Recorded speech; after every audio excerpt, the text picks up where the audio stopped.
3 राज्यों में अलकायदा बड़ी आतंकी प्लानिंग कर रहा था। गुजरात एटीएस ने अलकायदा के 4 आतंकवादियों को गिरफ्तार किया। ये आतंकवादी हिंदुस्तान में गजवाए हिंद स्थापित करने यानी देश को इस्लामिक देश बनाने के लिए जो कर रहे थे उसे देखकर आप चौंक जाए। इन आतंकियों के पास से बड़ी मात्रा में आतंकी साहित्य बरामद हुआ। इस जहरीले साहित्य में क्या लिखा है जरा आप भी देखिए। यह आतंकी सोशल मीडिया पर गजवाए हिंद में शामिल होने के लिए प्रचार प्रसार करते थे। इनसे बरामद साहित्य में लिखा है कि क्या हिंद को देवी मानकर मुल्क परस्त बनेंगे, संविधान कुरान से ऊपर है, जमहूरियत खिलाफत से बेहतर है,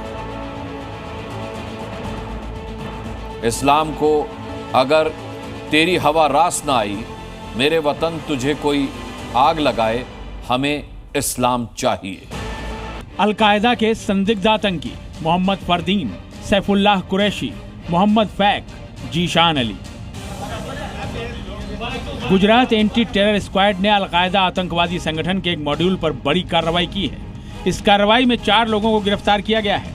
हिंदुस्तान में अलकायदा के प्रचार प्रसार के लिए इस गैंग के बारे में गुजरात एटीएस ने जो अब तक की जानकारी जुटाई है उसके मुताबिक एक संदिग्ध आतंकी की गिरफ्तारी देश की राजधानी दिल्ली में हुई है, जबकि एक दिल्ली से सटे नोएडा से गिरफ्तार हुआ है और गुजरात के अहमदाबाद से 2 संदिग्ध आतंकियों को गिरफ्तार किया गया है। यूएपी के सेक्शन 13, 18, 38, 39 तथा बीएनएस के सेक्शन 113, 152, 196 और 68 इन सेक्शंस के अंडर में ये एफआईआर रजिस्टर की गई है।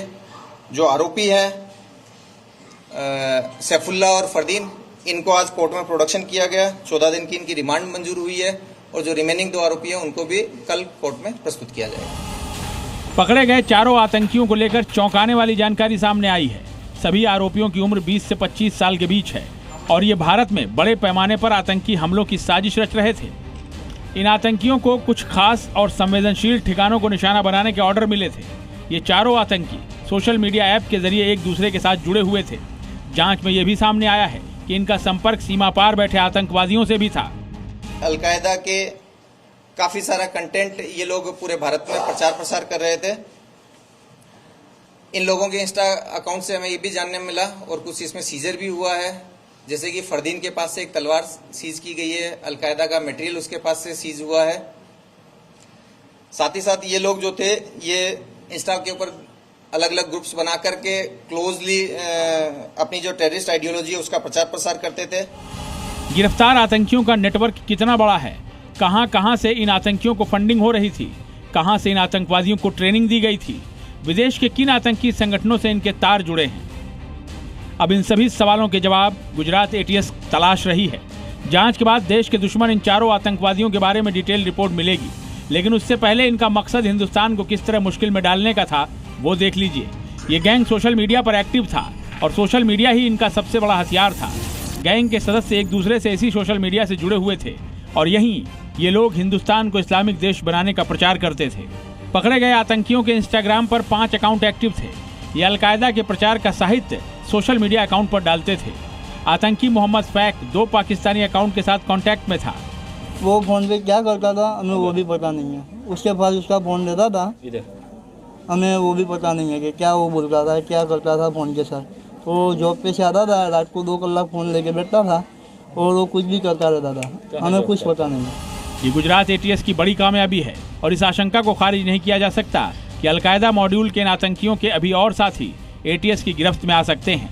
ब्यूरो रिपोर्ट, जी मीडिया। 4 आतंकियों के पास से मिले जहरीले साहित्य में जो चीजें मिली हैं उससे बहुत बड़ा खुलासा हुआ है। बताता हूं आपको, ये आतंकी सोशल मीडिया पर गजवाए हिंद में शामिल होने के लिए प्रचार प्रसार करते थे। इनसे बरामद साहित्य में लिखा है कि क्या हिंद को देवी मानकर मुल्क परस्त बनेंगे, हमें इस्लाम चाहिए, हमें खिलाफत चाहिए, जिहाद हमारा फर्ज है, आओ जिहाद करें। जिहाद से इनकार करने वाले काफिर हैं यानी इस्लाम विरोधी हैं। पकड़े गए 4 आतंकियों के तार पाकिस्तान से जुड़े होने के सबूत भी मिल रहे हैं। गुजरात एटीएस जांच कर रही है कि इन्हें फंडिंग कौन कर रहा था, इन्हें ट्रेनिंग कौन दे रहा था। ये 4 आतंकी आपके सामने यहाँ स्क्रीन पर हैं और इनसे अब बहुत कुछ खुलासे होने की उम्मीद है। Z News.